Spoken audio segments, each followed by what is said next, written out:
a service of CNC Worldwide.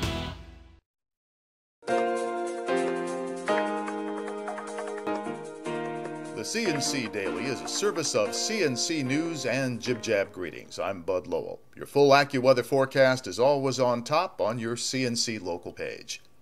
A strong majority of New Yorkers supports legalizing medical marijuana. A new Siena College Research Institute poll found 57% of voters support legalization of the use of medical marijuana in New York State. Institute Director Don Levy says over two-thirds of voters are paying attention to the state legislature debate over legalizing medical pot. Democrats and independents strongly support legalization, and at least a majority of every demographic agrees except Republicans and self-described conservatives, and they split evenly on the issue. On hydrofracking for natural gas drilling in upstate New York, voters are split.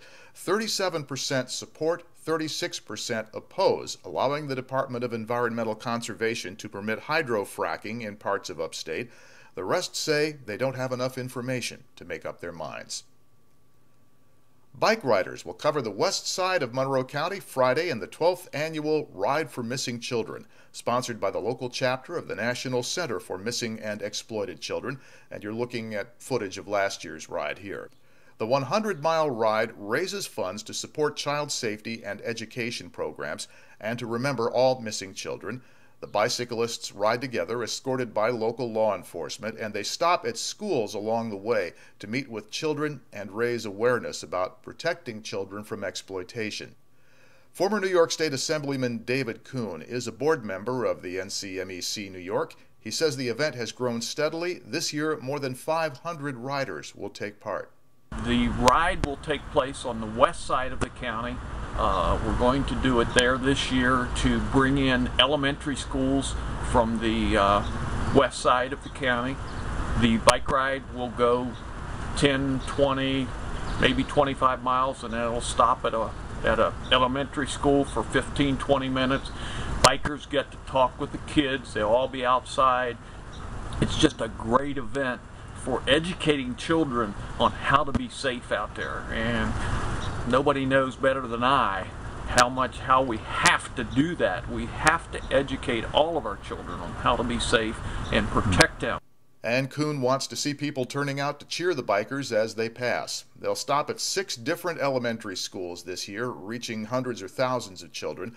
The route begins Friday morning at Total Sports Experience in Gates. Riders will pedal north through Greece, Parma, the village of Hilton, south through Clarkson to Brockport, back east to Spencerport, back through the town of Chili and into Henrietta, then across to the east side, and the riders will go through Brighton, back through the city of Rochester to finish up where they started in Gates.